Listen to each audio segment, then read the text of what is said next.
As Vampirella stands in the middle of the street, she states there's a lot of reasons to be afraid of the dark, as elsewhere in a bar, as a bartender is getting ready to wrap things up.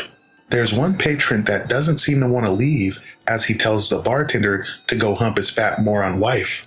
But as the bartender gets ready to put hands on this dude, this guy instantly puts the bartender's head through the TV screen.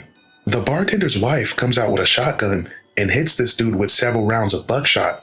But this dude just eats that shit, and he lets her know that this jacket was worn by Cameron Mitchell in the High Chaparral, and it probably costs more than your pathetic ass business makes in a year. The old lady is like, holy fuck, it's the Terminator, as she tries to retreat. But this dude is instantly in front of her as he grabs the old lady and then proceeds to drink her blood.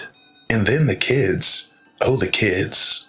The next day, the family would be on the news, having gotten zeroed by that vampire.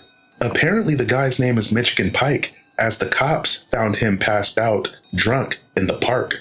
But some of the guys don't believe the hype, as they think it's just weed-smoking faggots that just found out about Anne Rice. Their words, not mine. But Vampirella just happens to be sitting behind him, and she informs him not to bet the farm on that theory. As Vampirella leaves the diner, she hitches a ride with a biker somewhere. But elsewhere, in an official building, as several agents are investigating the vampire threat in the city, they're informed that Vampirella is also operating in the area. One of the agents wonders why she's unafflicted by the usual weaknesses of most vampires.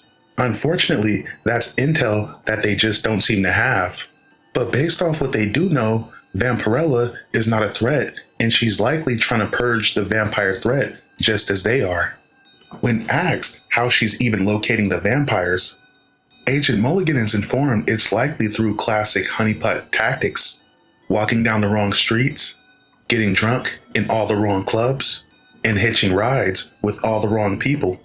Eventually, we would see Vampirella as she finally has picked up a guy and they make their way into the night from a bar.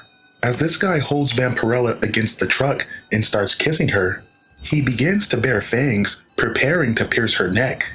But to his horror, Vampirella actually starts feeding on him. As this guy is on his knees, blood leaking out his neck, Vampirella would take a sledgehammer to this guy's face. Vampirella then pins him to the ground and questions him about the vampires operating in this area. He tells her of a place called Nowheresville, which is the town of Gentle Creek, a small crappy town where every single inhabitant, even the pets, have been turned into vampires.